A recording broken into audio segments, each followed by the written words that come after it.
We got Dunkin' Donuts at home, so let's make some Dunkin' Donuts egg bites. So I'm going in with some smoked Gouda cheese because we bougie and that's what we like. So that's what we're going to use. Use the cheese that you like, or you can use the cheese that Dunkin' Donuts uses. I don't know what the hell they use, so I'm using smoked Gouda because that's what I like. So we're going to get it all shredded up because shredding it the other way, I don't know why I thought I was going to do it, but it was whipping my behind. So I went to what I know, this is the easiest way for me to shred this cheese with this cheese grater. So once you get your cheese all grated, you'll put it in a bowl and set that to the side. You're going to start prepping your egg mixture. So this is how much cheese we got. We're going to go ahead and transfer that to an old bowl. And then we're going to go ahead and put that to the side. We're going to clean up our mess because we clean as we go over here. That's what we do. So once you get your little mess all cleaned up, you're going to get your little blender cup. I'm using my little Ninja personal cup. And I am going to add in 10 ounces of cottage cheese. Each one of those containers is 5.3 ounces, I believe. So I'm going to add those into my cup. Once you get both of your containers in there, you are going to crack open some eggs. I cracked open 8 eggs. And when I tell you guys, it was too much. I would say if you're going to do this and use this Ninja personal cup, go with probably about 6 eggs.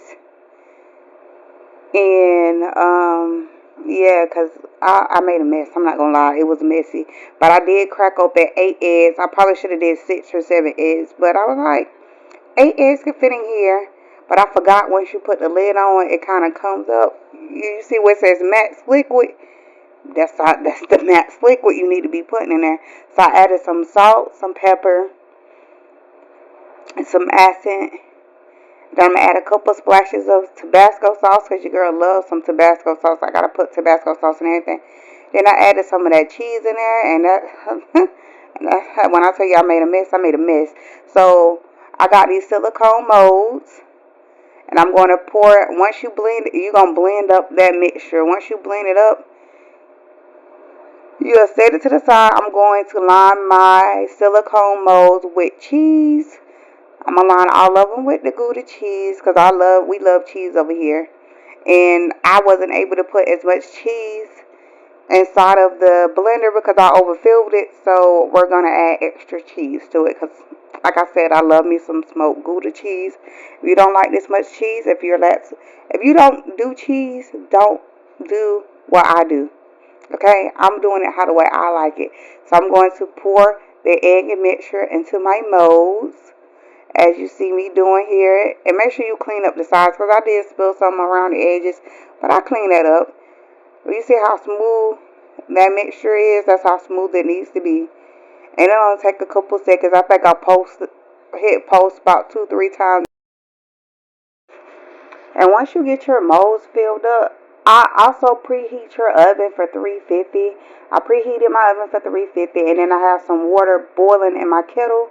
And I'm going to pour, okay, I added bacon bits too. And then the other 6, I just made them just cheese with no meat. And then once you added all your fixings, if I was able to add the bacon bits to the egg mixture, that's what I would have did, but I overfilled it. So what I'm doing is adding some boiling hot water around the molds so that it gives that fluffy texture that you get from Dunkin' Donuts. We're going to add that into the oven. I let it cook for about 20 minutes. And then this is how it looks when it comes out. It's all light and fluffy. And then I'm putting them in bowls for work. This is my breakfast for the next 6 days. So, if you like this recipe, give this video a thumbs up.